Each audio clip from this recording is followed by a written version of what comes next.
সবাইকে নমস্কার। আশা করছি সবাই ভালো আছে, আমিও ভালো আছি। সকালবেলা প্রচণ্ড মাথা যন্ত্রণা করছিল, তা মা বলছে কি মাথা যন্ত্রণা করছিল একটু তেল মাখিয়ে দিয়ে আমি এক পায়ে রাজি হয়ে গেছি, যতটুকু মা বলেছে বলে কথা। কোনদিন আমাকে তেল মাখিয়ে দেয়, কিন্তু আজকে আবার ভালোবেসে বললো, তাই মা তেল মাখিয়ে দিচ্ছিল। তা আমি একটু ঢং টং সব করলাম, হাসলাম, মার সাথে কথা বলছিলাম। প্রচণ্ড তার মানে ভালো লেগেছে। তাহলে মার হাতে তেল মাখা বলে কথা, ভালো তো লাগবেই, অবশ্যই ভালো লেগেছে।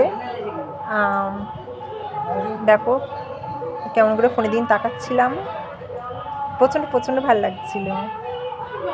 দেখো মামার বিলি কেটে দিচ্ছে, মামার ফোনের দিকেও তাকাচ্ছে, ছেলের ভিডিও বানাচ্ছে বলে কথা।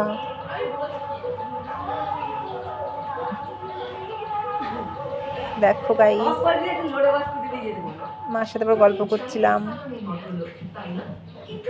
মার হাতে আবার তেল দিচ্ছিলাম। তেলটা অনেকটা কম হয়ে গেছিল, তাই মাকে বললাম। প্রচণ্ড এই যে একটু মার সাথে আবার নাকামা করে নিলাম, মাকে দেখাচ্ছিলাম স্মাইল। আশা করছি ভালো লাগবে ভিডিওটা।